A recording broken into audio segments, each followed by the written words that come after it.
students, welcome all for the online sessions. This is Madhurao Allah. I did my M.Tech in Goodlove Engineering College and I am working as assistant professor in the Department of Electronics and Communication Engineering, Vignan Slara. Okay. Now, today I am going to teach you the subject Signals and Systems, which is common for both ECE and EEE students. For third B.Tech first semester EEE students and for second B.Tech first semester ECE students. Okay. So, our subject is Signals and Systems. Now, first of all, I want to explain you the objectives of Signals and Systems. What are the objectives? First one, and then I will go for the syllabus, and then I will go for the textbooks, and finally I will go for the outcomes of the subject. So, because these are interlinked with one another, because the objectives are defined based on the syllabus in the subject. So, the subject consists of different concepts. Based on those concepts, they have gone for the objectives, and for that they will get textbooks. After completely knowing the subject, we will get the outcomes. So this is the first 4 slides what we have. Now here the objectives. I will start with the objectives for the subject Signals and Systems. So the first objective is to study about signals and systems. Here, what are the basic concepts in signals and systems and their classification is the first basic objective. And the next one is to analyze the spectral characteristics of signal. So here we have to analyze the spectral characteristics of signal. That will be accomplished by Fourier concepts. So here the Fourier concepts are Fourier transform and Fourier series. By using those Fourier concepts, we will analyze the spectral characteristics of a signal. And the next objective is to understand the characteristics of system. So the student has to understand the concepts or the characteristics of systems. Here we have the different types of systems, that is a linear time variant system and a linear time invariant systems. So those characteristics of the systems will be thoroughly understood by the students. That is the next objective. And coming to the next one, to introduce the concept of sampling process. So here we are going for the new concept as sampling process. What is a sampling technique? What is sampling? How a continuous signal will be converted into the sample signal. So that will be gone in the next objective. And the last one is to know the various transformation techniques. So the purpose of transformation technique is to analyze the signals and systems. Here the transformation techniques what we have used is Laplace transform and jet transform. So these are the two transformation techniques used to analyze the systems. So these are the 5 objectives of the signals and systems. So I'm right again coming to the first one is to study the basic concepts of signals and systems, and next to analyze the spectral characteristic of the signal, and the next one is to understand the characteristics of the system, and the next one is a new concept called sampling theorem and sampling process, and the last one is various transformation techniques. So these are the 5 objectives. Now actually those 5 objectives are based on the syllabus content. So here in this syllabus, the topics what we have, the units what we have are introduction to signals and systems, the basic concepts, and then I said the spectral characteristics are analyzed is the Fourier techniques. That is nothing but Fourier concepts, Fourier series and Fourier transforms. So this is the second one, and the next one analysis of characteristics of systems, that will be done by the linear systems. So that is the third one, analysis of linear systems, and the next we go for correlation and sampling theorem. So sampling theorem, what are the different types of samplings? So different types of samplings are nothing but flat top sampling, natural sampling, impulse sampling. All this we learned in this unit. And the last one is Laplace transforms and jet transform. Transformation techniques to analyze the systems. Those are nothing but Laplace transform and jet transforms. So in this introduction, basically we go for the classification of signals and systems and the operation of signals like time scaling, time shifting, amplitude scaling, amplitude shifting, and unit ramp function. We have different concepts. All this comes under the introduction of the first unit. I will explain in detail in the coming slides. And coming to the Fourier series and Fourier transforms.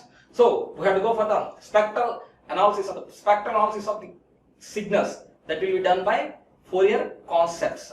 So here we go for the properties of Fourier series and the properties of a Fourier transform. So all this comes under the next unit.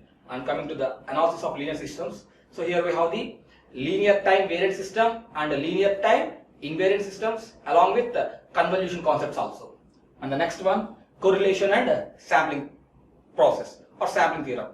Correlation, cross correlation, autocorrelation, different types of samplings, all comes under this unit. And the last one is Laplace transforms and jet transforms. There we have the region of convergence and the properties of Laplace transforms and jet transforms. This is the overview of a syllabus what present in the complete subject signals and systems. Based on this syllabus, they had the objectives. So to get this syllabus completely, what we have to remember the textbook. The textbooks we are going to refer are this one. The textbooks that are given in the syllabus. The standard textbook, Signals and Systems by Oppenheim and Signals and Systems by Simon Hacking. These are the two standard textbooks what they preferred in the syllabus book. Other than standard textbooks, I had given you two other textbooks which can be understandable easily by the students. So those textbooks are Signals and Systems by Dr. J.S. Chittold, which will be a problematic method. So here the explanation, the problems will be explained clearly in this textbook, and Signals and Systems by Dr. A. Anand Kumar. So in this textbook we will get a complete theory part. So for theory part, this book Anand Kumar of Signal Systems is well, and for problematic we will go for the Signal Systems by Dr. J.S. Chittold. So these two, go through these two, and that will be very helpful to the students. And next, for reference also they suggested two other textbooks. So the references textbooks are Principles of Linear Systems and Signals or Signals, Systems and Communications by B.P. Lati and Signals and Systems by T.K. Rawat. These two textbooks are for references. If you have any some more doubts in the subject, then you go for these reference books. Okay. So and next, finally, after learning the subject through these textbooks, we'll go the outcomes. What are the outcomes of the subject? The first one, the student will be able to differentiate the classification of signals and systems. Here the students will be able to differentiate. So what is a signal? What is a system? How the signals are classified? How the systems are classified? All this will be differentiated after the completion of this syllabus. Okay. And the next one is analyze the frequency domain representation of signals. He can analyze the frequency domain. Generally, time domain is somewhat easier when compared to frequency domain. After the completion of the syllabus, the student will be able to analyze the frequency domain representation of the signals by using the concepts of Fourier, that is Fourier series and Fourier transform. Those concepts are helpful for the analyzing the frequency domain representation of signals. And the next one is classify the systems and determine the response of LTI systems. So student will be able to find out the response of linear time invariant systems. So by using the concept of convolutions and many more. So that is the next outcome. And the next outcome, the student will be able to know the sampling process and sampling techniques. So here the student will have a sound knowledge on sampling process and sampling. That is how a continuous signal will be converted into a sample signal. That is continuous signal into discrete signal. That will be done by sampling process. So here the student will be able to know completely about this sampling. And the last one is how we have to apply the Laplace transforms and jet transforms to analyze the signals and systems. Now, after knowing the complete syllabus, we have to analyze a system. So that will be done by using the transformation techniques, nothing but Laplace and jet transforms. These are the outcomes what we will get after knowing the complete syllabus. Okay. Now, coming to the first unit of our subject, signals and systems. The introduction. So in this first unit, we have so many topics. I will go one by one, just in a few minutes. First one is a definition of signals and systems. So first, what is a signal and what is a system? So this is your first class. So today, I will explain the topic of definition of signals and system. After that, in the first unit, the next topic is classification of signals. How the signals are classified, the same way. How the systems are classified and the operations on signals. So the operations on signals will be like time shifting, time scaling, amplitude shifting, amplitude scaling, so on. And then we go for complex exponential and sinusoidal signals. So I will go for the complex exponential and sinusoidal signals. And the next topic is singularity and related functions. So here the functions are nothing but step function, unit step function, impulse function, ramp function, signum function, parabolic functions. All this comes under this singularity and related functions. So these 6 comes under half part of the first unit, and the next half of the first unit will be of a different concepts, that is analogy between vectors and signals. Simple. We are well familiar with the concepts of vectors. How this vectors concept is useful for the analysis of signals, that is nothing but analogy between vectors and signals. So if we want to know a new topic, we will analyze that new topic with the help of a previous known topic. Here the vectors is well known topic. By using the concepts of vectors, we will get the concepts of signals. So that is nothing but the analogy between vectors and signals. And next we will go for the orthogonal signal space. So here we have the orthogonal concepts. So orthogonality concept is very helpful in the analysis of these signals. So signal approximation using orthogonal functions. In there, a separate topic of mean square error, and the next one is closed or complete set of orthogonal functions. So these are one of the important topic in the first unit, and the last we will finish with orthogonality in complex functions. Up to now we go for the general functions. At the end we will go for the complex functions, and we have to go for the related problems of all these topics. So I will explain the problems along with the topics itself. So this is completely about your first unit topics. Now, as I mentioned before, in the first unit I will go for the first topic, that is definition of signals and systems. I will go for the topic definition of signals and systems. Now, today's topic is a definition of signals and systems. First I will start with a signal. What is a signal? So anyone know what is a signal? Simple. For the signal we have so many definitions. Simple definition is anything that carries some information is nothing but a signal. Simply say, if you want to say simply, anything that carries information is nothing but a signal. That is a simple definition of signal. But to write in the exams, we have to need to get a complete definition. So that definition is given here. A signal is formally defined. A signal is formally defined as a function of one or more variables. A signal is formally defined as a function of one or more variables that conveys some information regarding the nature of a physical phenomena. Once again I am coming. A signal is formally defined as a function of one or more variables. It is a function of one or more variables that conveys information regarding the nature of a physical phenomena. So it has to convey some information with respect to the nature of a physical phenomena, and it is a function of one or more variables. Then we can call that as a signal. So on a total, I can say signal is formally defined as a function of one or more variables that conveys information regarding the nature of a physical phenomena. Simple definition for signal. Or we can simply say that anything that carries information is nothing but a signal. You can write anything. So we have lots of definitions. You go through different textbooks. In different textbooks, we have different definitions. So you can go for any one of this one. I am giving another definition also for signal. So the next definition is, a signal is defined as a physical quantity. It is a physical quantity that varies with time, space, or any other independent variable. Here, the signal may also be defined as a physical quantity that varies with time, space, or any other independent variable. These are one of the definition of signal. Simple. It is a physical quantity which is a function of time that conveys some information is nothing but a signal. It is a physical quantity. It is a function of time. It has to convey some information. If all this combines in one thing, then that is called as a signal. So we can go for any definitions. I can give a number of definitions, but as per your convenience, you can go any one of these definitions. Okay. So these are the basic definitions of the signal. And next, examples of the signals.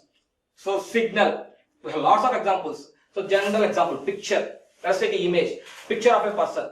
If you see me, if you see my picture, what the picture will tell us? So here the picture of a person gives you the knowledge that whether he is tall or short or fat. So it gives some information. On seeing the picture of a person, you can get how he is.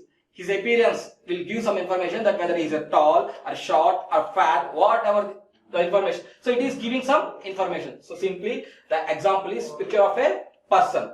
And the next one, voice signal or speech signal. As I am speaking something, so I am delivering some information to you regarding signals and systems. So our speech is nothing but a signal, speech signal or voice signal. As I am explaining something, so I am giving you some information regarding the subject, signals and system. So it is also an example for a signal. And next, a voltage changing over the time. With respect to time, how the voltage is varying. How the voltage is varying with respect to time will be also an example for this one. Okay. So simply, let us take.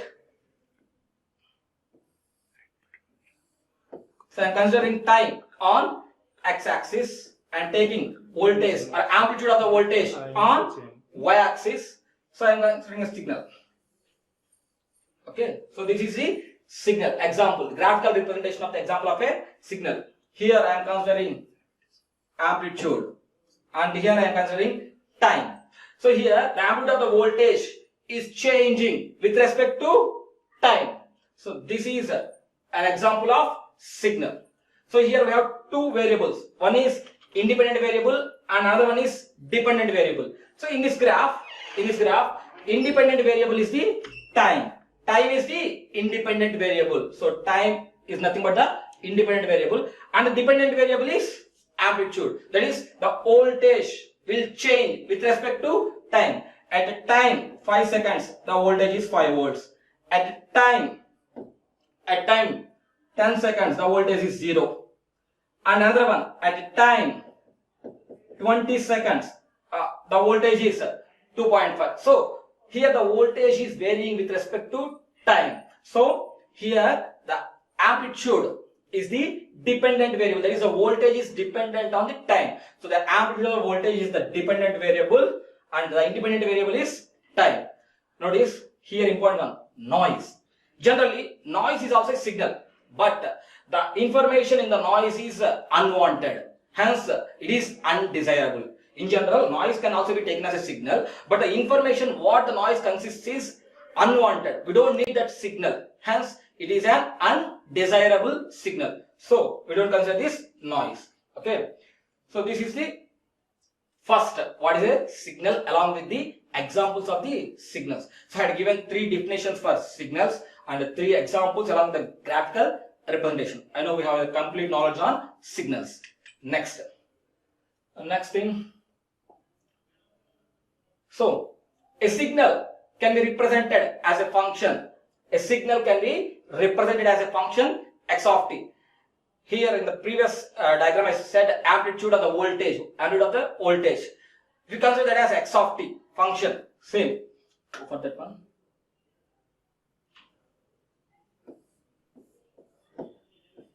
If this is x of t, I am considering the function. I am representing the signal as a function x of t. That is x of t is the function. Okay, that is x is a signal which is dependent on the independent variable t. Hence we call it as a function x of t. Okay, so it's t. Now anything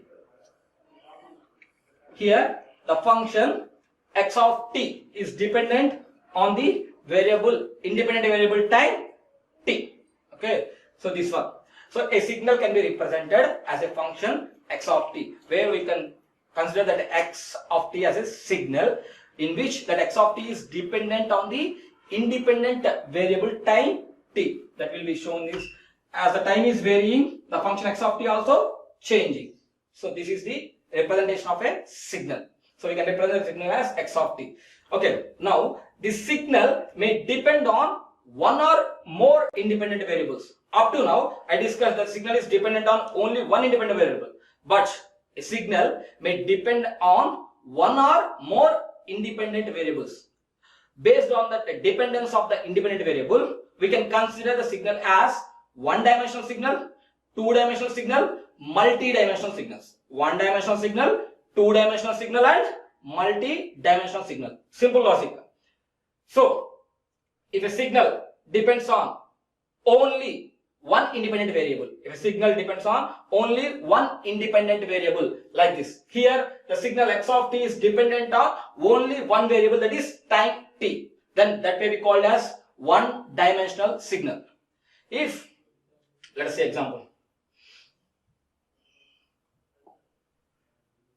one-dimensional signal, here the signal depends on only one independent variable. As I explained in the diagram, x of t is dependent on only t. Hence, that may be considered as a one-dimensional signal. Example, speech signal or voice signal, what I am speaking. So that is an example, in general example for one-dimensional signal. Or AC power supply, voltage, that is varying, AC voltage is varying with respect to time. Or variation of room temperature, how the temperature inside a room is varying. Okay, so it is varying with respect to time. At 10 o'clock, the temperature is like this. At 11 o'clock, the temperature changes. At 12 o'clock, the temperature changes. So the variation of temperature inside a room with respect to time is also an example for one-dimensional. Or brightness varying with it is an image with the distance. Brightness varying with the distance in an image. Brightness varying with the distance. As the distance is increasing, the brightness will decrease. As the distance increases, so here it is so bright. If you go somewhat longer, so as the distance is increasing, the brightness decreases. That is also an example for one-dimensional. So we can go for many examples. Okay. Next thing, the voltage over time as a one-dimensional signal example. Already I drawn the graph. So here I am going for voltage over time as a one-dimensional signal. Here the graph of AC voltage over time. Let us take time on x-axis, and based on the time, the voltage, the AC voltage is varying. Hence it is called as a one-dimensional signal example. Okay, simple one as I explained before. Now next go for the two-dimensional. So if the signal depends on two independent variables, if a signal depends on two independent variables, then that signal is called as two-dimensional signal. So here up to now the signal is dependent on only one variable, that is time. If the signal is varying with respect to time as well as space or distance or some more thing. So if it is varying with respect to two independent variables, then we will call it as a two-dimensional signal. So not only time, along with the time, another independent variable. Let us take the distance or space, whatever it may be. If a signal is varying with respect to two independent variables, then we call it as two-dimensional signal. Best examples are pictures or images.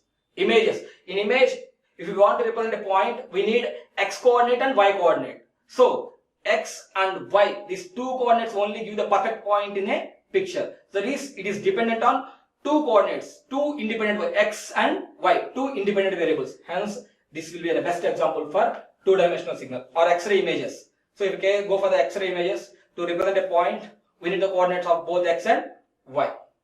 Next, multi-dimensional signal. As I explained, if a signal depends on more than two independent variables, if a signal depends on more than two independent variables, then that may be treated as multi-dimensional. More than two, either 3, 4, 5, whatever it may be, then that signal may be called as two-dimensional signal. Best example is 3D pictures or images. Already we have the 3D movies. So it is a three-dimensional. Or simply you can assume a cube or cuboid. Cube or cuboid, which is an example for three-dimensional. That is, it has the coordinates of x, y and as well as z. X, y, z. Simple. F of x. It is a one-dimensional. F of x comma y. There is an example for two-dimensional. F of x comma y comma z. Example of three-dimensional. Simple logic. So if the signal or the function depends on only one independent variable, that is called as one-dimensional. If it depends on two independent variables, x and y, that is called as two-dimensional. If it depends on three variables, x, y and z, three independent variables, that is called as three-dimensional or multi-dimensional. So this is the best simple examples for your understanding. Okay, this is regarding this one. So I will go for the graphical representation of these signals. Graphical representations.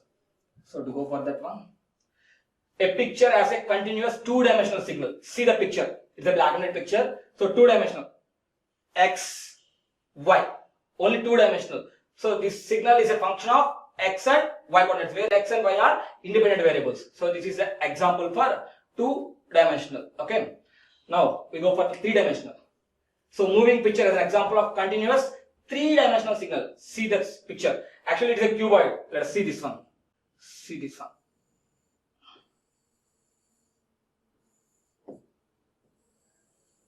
For our understanding, I am drawing the lines.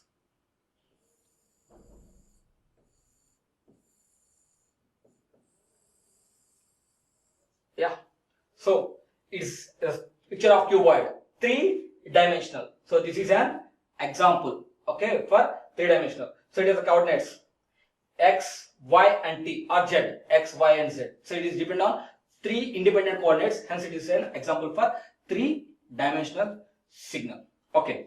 So analysis of two-dimensional and three-dimensional signals are very complicated when compared to the one-dimensional signal. So most of our syllabus is with respect to only one-dimensional signal. Most of our syllabus is with respect to only one-dimensional signal. So in most of the cases, the complete syllabus is based on the one-dimensional, because the analysis of these two-dimensional and three-dimensional are more complicated compared to the one-dimensional. So our subject is, most of our subject is with respect to one-dimensional. So here I had given what is signal, and I had gone for different definitions. Three definitions for signals, and next I given the examples, and I given for one-dimensional, two-dimensional, three-dimensional signals and their examples. Now I go for the general examples. Up to now we have discussed the examples with respect to the subject. Now I am going for the explanation of these signals with general examples, what we see in our general life. So the general examples, first, human communication. How we will communicate? Human communication goes through speech signals. If I speak something, you are able to understand. That is the human communication that goes through speech signals or face-to-face conversation. So if online I am saying something, you are able to understand. That is a speech signal. And next one, face-to-face, directly, one-to-one, face-to-face conversation. Also they will communicate. That is also an example for general example for a signal. And over a telephone channel. So almost we will go for the communication through our mobile phones. So that is also an example question. Or we will always send mails whenever there is a topic regarding subject or any other topics. So electronic mail. These are all the general ones. Next, general examples. We have so many general examples.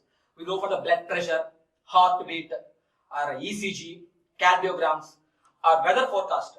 How the weather is today, either rainy, okay, or hot, whatever it may be. And the satellites will be the pictures, the planet is cool or hot. So there are the examples of general examples of signals, and the umpire signals in different games. Either it is a cricket or a football, we have different signals. So all this comes under the general examples of signals. If you go on saying like this, it is an endless. We can go for many examples, many general examples for this signals. So it is, this list is endless. Now coming to system. What is a system? Up to now, I discussed about signals, just definitions of signals and explanation and different types of signals, one-dimensional, two-dimensional, three-dimensional, and examples along with the general examples. That is the first signals. And the next topic is as definitions of signals and systems. I explained up to now regarding only signals. Now I am going to explain about the system. Now what is a system? Simple. As I have given three definitions for signals, I am also give three definitions for system. I am given three definitions for system. Okay. So you can go through anyone or whichever you think is easy or best suited for you. First, what is a system? Simple. A system is defined as a physical device. A system is defined as a physical device that generates a response or output signal for a given input signal. Simple. Signal alone cannot do anything. That means if the signal is given to a system, then the system will perform some operations on that signal and produces another signal as output. This total combination we will call it as a system. Simple logic. Here the system consists of two signals, input signal and output signal. Simple, if you want to explain a simple way, a system is defined as a physical device. Physical device that generates a response or output signal. Output signal may also be called as response. So that generates a response for a given input signal. Another name for input signal is excitation. So you can call as response as output signal and excitation as input signal. Okay. Now, first let us think. A system is defined as a physical device. System is defined as a physical device that generates a response. It is a physical device. It is generating some response or output signal for a given input signal, that is excitation. If we give some excitation to a system, excite a system means we are giving some input to the system. If it produces some output, the total concept is called as a system, simply. So I am finally giving the definition as a system is defined as a physical device that generates a response or output signal, that generates a response or output signal for a given input signal. Next, another definition, simple one. A set of components that are connected together to perform the particular task. A set of components that are connected together. If you connect different components in such a way to perform a particular task. If I want to do a particular task, for that I had combined different components and arranged in a particular manner, and it is accomplishing the task, then that will be called as a system. So here, a set of components that are connected together to perform a particular task may be also called as a system. Simple example. If I want to perform a particular task, for that reason I am combining different concepts, different components, and I am performing that function, then that may be also called as a system. Okay. Next, this is some technical definition. A system is formally defined as an entity. A system is formally defined as an entity that manipulates on one or more signals to accomplish a function. A signal is formally defined as an entity that manipulates on one or more signal to accomplish a function, thereby yielding new signals. All the definitions are same. See the third definition. What is it doing? It is defined as an entity. Okay, entity system that manipulates. Here what the entity will do? The entity will manipulate one or more signals. So here input either maybe one inputs or more than one inputs. 1, 2, 3, many inputs. So an entity that manipulates one or more signals, to accomplish a function. So it has to perform a function, it has to perform a task. To do the task, it is manipulating one or more signals and giving another signal as output, that is thereby yielding new signals. So this is also a definition, simple. A system is formally defined as an entity that manipulates on one or more signals to accomplish a function, thereby yielding new signals. Simple thing. The system consists of some signals as inputs and some other signals as output. So it will take the input signals and performs some operations, and it will produce the output signals. So that complete thing is nothing but a system. Okay. First thing, see. A system is defined as a physical device that generates a response or output signal for a given input signal. A set of components that are connected together to perform the particular task. Or a system is formally defined as an entity that manipulates on one or more signals to accomplish a function, thereby yielding new signals. Coming to the examples. So it has to perform a function by taking some input and has to produce some other output. So for that reason, the examples are amplifier. Amplifier take the voice signal as an input, and it will increase the strength of the signal and produce the louder voice at the output. So it is taking input as a low level signal, and it is producing output as a high level signal. Here the voice range, the strength of the signal is increasing. That is the function that is performed by the system. So this amplifier may be treated as a system. Okay. So example for system is amplifier. It is taking a low level voice signal and it is generating a high level voice signal. So it is increasing the strength. Hence it may be treated as an amplifier as a system example. Okay, next, filter. So it will take some input signals and it will filter it and it will produce whatever signal is required in the output. If the input signal is a combination of AC and DC, okay, I need only DC signal at the output. What the filter will do? The filter will eliminate all the AC components and it will produce only DC. That means the input is a combination of AC and DC. So it is doing some function. It is eliminating the AC components and it is producing a new signal as the output, as a DC signal. So that is the filter. Also can be treated as an example for system. Next, motor. Motor is also general example for a system. So the examples: amplifiers, filters, motors, boilers, turbines. Okay. Next, System.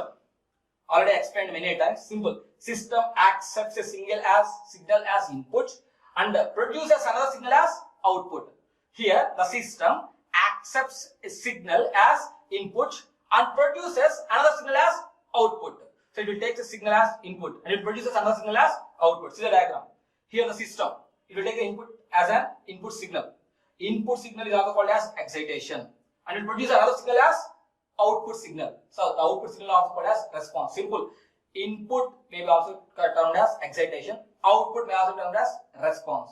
So we can write anyone, excitation or input signal, response or output signal. That means the system accepts a signal as input and produces another signal as output. Here in general, not a single input.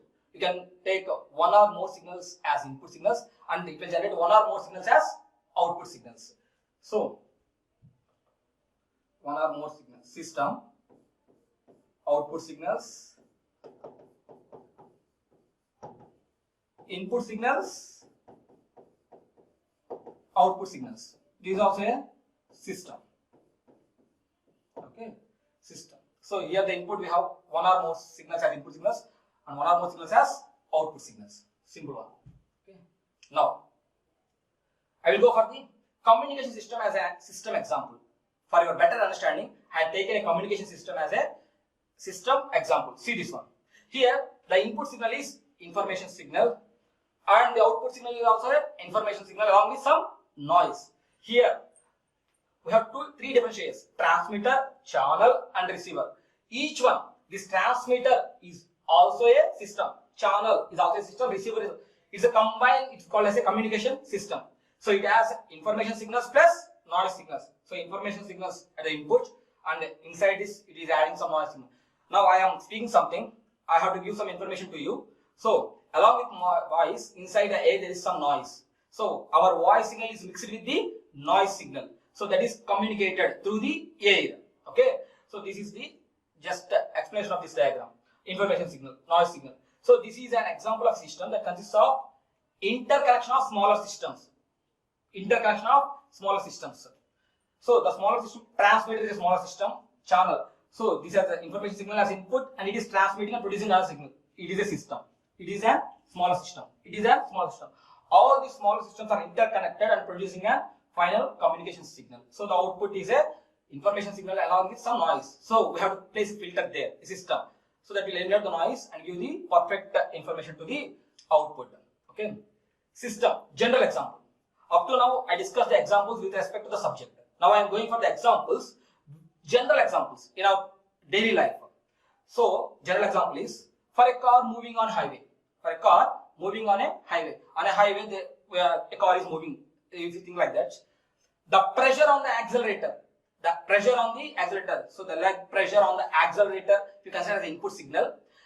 As strong as you pressure the accelerator, that much speed with that the car will move. The car will move with very high speed if we put more pressure on the accelerator. As you increase the pressure on the accelerator, the speed of the car is automatically increasing. So here the pressure on the accelerator is the input signal and the speed of the car is the output signal. So here the car is completely a system. If you consider the car as a system, for a car moving on a highway, if we apply more pressure on the accelerator, then the speed of the car will be increased automatically. So the pressure on the accelerator is taken as an input signal. So the speed of the car will be an output signal. So the complete system is the complete car structure is a system. This is the general example. So actually here small topics, two types of signals. In general we have two types of signals. Let us consider signal x of t. X of t. It is a one-dimensional signal because here this function is dependent on only one independent variable, time t. If t is continuous variable, t is continuous. Let us consider continuous.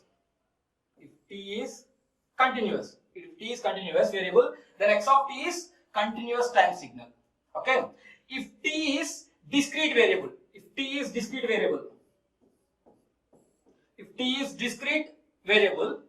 so if t is continuous, then x of t is, if t is continuous, then x of t is continuous signal, if continuous time signal.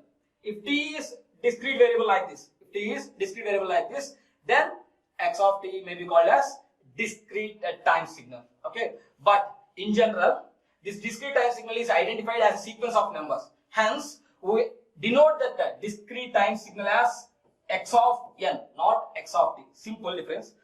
The continuous time signal is represented with x of t. The continuous time signal is represented with x of t, whereas the discrete time signal is represented with x of n. Represented with x of n. So x of n for discrete time signal, x of t for continuous time signal. Okay, so these are two types of basic signals. We go for analysis of both continuous time signals and discrete time signal. So understanding of continuous time signal is very easy when compared with the discrete time signal. So first I will go for the concepts regarding continuous time signal, then I will go for discrete time signal. Then it will be very easy to understand the concepts one by one. Okay. Now, so the graphical representation example of continuous time signal. Already I drawn this on the board. So this is the graphical representation example of continuous time and the discrete time signal. So this is the continuous time signal. Here this is continuously varying, continuous time signal. This is discrete. So discrete time signal. So these are the differences of continuous time signal. Here in the second half, I discussed about what is a system, and I have given different definitions for systems and examples of the systems, and I have gone for the general examples. And finally, I gone with basic types of signals. Two types of signals: continuous time signal and discrete time signal. Actually, I can go for the definitions of these two ones. What is the continuous time signal and what is the discrete time signal? This is the last topic. Okay, continuous time signals. The signals that are defined for every instant of time. The signals that are defined for every instant of time. So, if we define a signal at each and every point, every instant of time, that is here, here, here, here, you go for here, here, every instant of time, then that is called as continuous time signal. Okay, represented with x of t. Discrete time signals. The discrete time signals are defined at discrete instants of time. They are not continuous. See, this is variable. We have value at this point. We have value at this point. We have value at this point. We have value at this point. But we doesn't have any continuous graph. It doesn't have any continuous graph. Okay. So the signals that are defined at discrete instants of time are called as discrete time signals, and they are represented with x of n. Simply, the discrete signals are continuous in amplitude and discrete in time.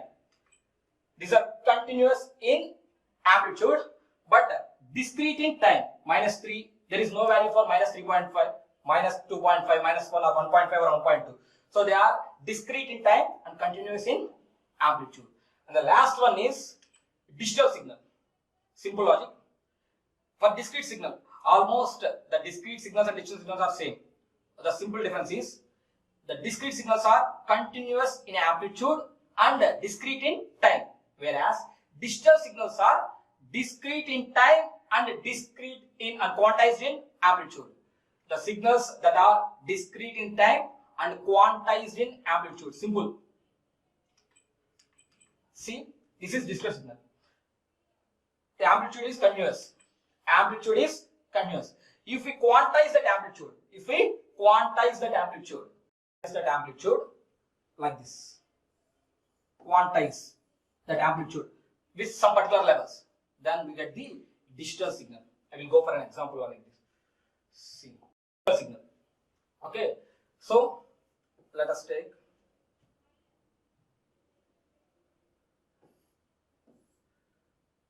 either 1, 0, 1, 0, 1, 0. So this is an example of digital signal, because here we have only two values for the amplitude, that is either 1 or 0, only two values. If you have finite number of different values for the amplitude, then the discrete signal may be considered digital signal. So for discrete signal, we have more number of amplitude. We have different values of amplitude, output values. But for digital signal, we have only finite number of different values. We have only finite number of different values. Simple logic.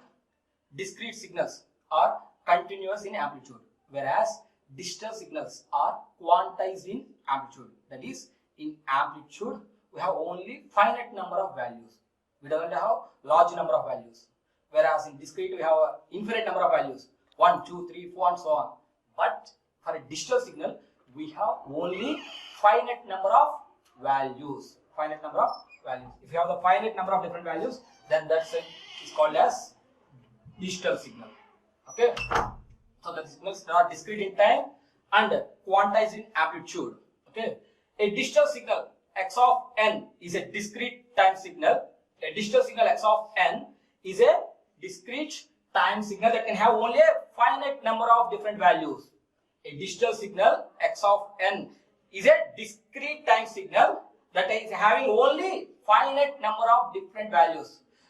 For a discrete signal, we have infinite number of amplitudes, different number of values.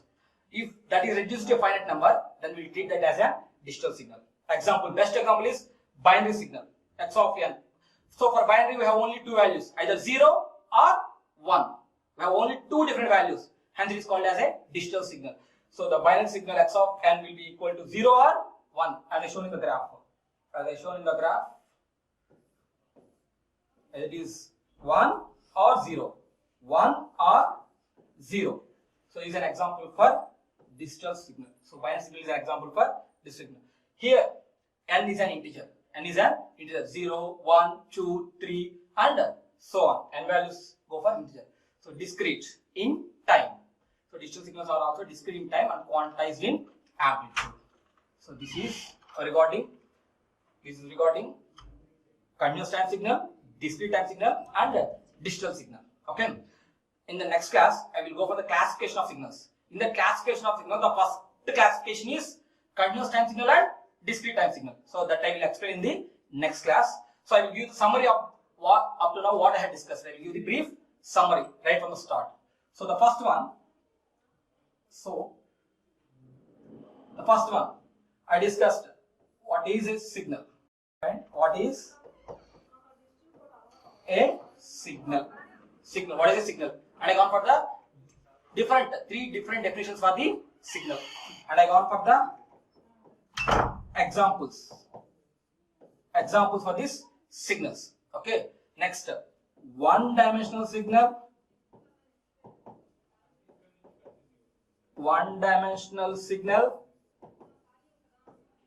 two-dimensional signal, multi-dimensional signals. Okay, one-dimensional, two-dimensional, multi-dimensional. And I given the examples with graphical representations for these. So first I gone for the signals and examples, and then types one-dimensional, two-dimensional, and multi-dimensional with examples. After that, I gone for the general examples with an endless general examples had gone, and after that I explained about system. I had given three different definitions for the system. You can choose any one. Okay. After that, we gone for the examples of the system examples. After that, we gone for the general example. These are the examples with respect to the subject, and I gone for the general examples. Okay. Systems with examples and diagrams along with general example. After that, we go for the two types of signals. That is continuous time signal and discrete time signal. Lastly, we go for continuous time signal and discrete time signal. Discrete time signal and digital signal. Okay. So I had given the examples for each and one with along continuous signal graphical representation, discrete time signal graphical representation, and digital signal graphical representation, and an example as binary signal as for digital signal. So this is the total summary what we had discussed in this class. I am finishing with one last time.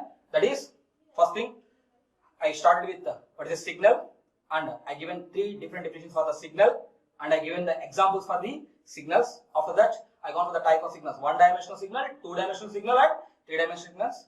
I had given the examples and graphical reference pictures for the trees, and finally I gone for general examples of the signals. After that I gone for the system.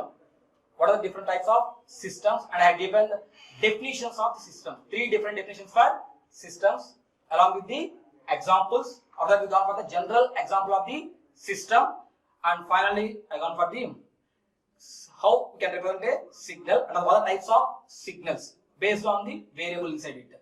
So continuous time signal, discrete time signal, and digital signal. So I have given the examples for each and every one, and finally I concluded with the binary signal as an example for digital signal. So this is the today's class, and in the next class I will go for the next topic, that is classification of signals. How the signals are classified. We have different classification of the signals. There also I will start with the section, that is what is the end of the section, continuous time signal and discrete time signal. The starting of the next class is the first classification of the signal is continuous time signal and discrete time signal, and then we have different types of signals, even signal, odd signal, causal signal, non-causal. So we have many signals. So I will explain that in the next class. Okay. So this is complete summary, and the last one. Okay. So thank you one and all. If you have any queries, you can ping me. So thank you one and all. Thank you.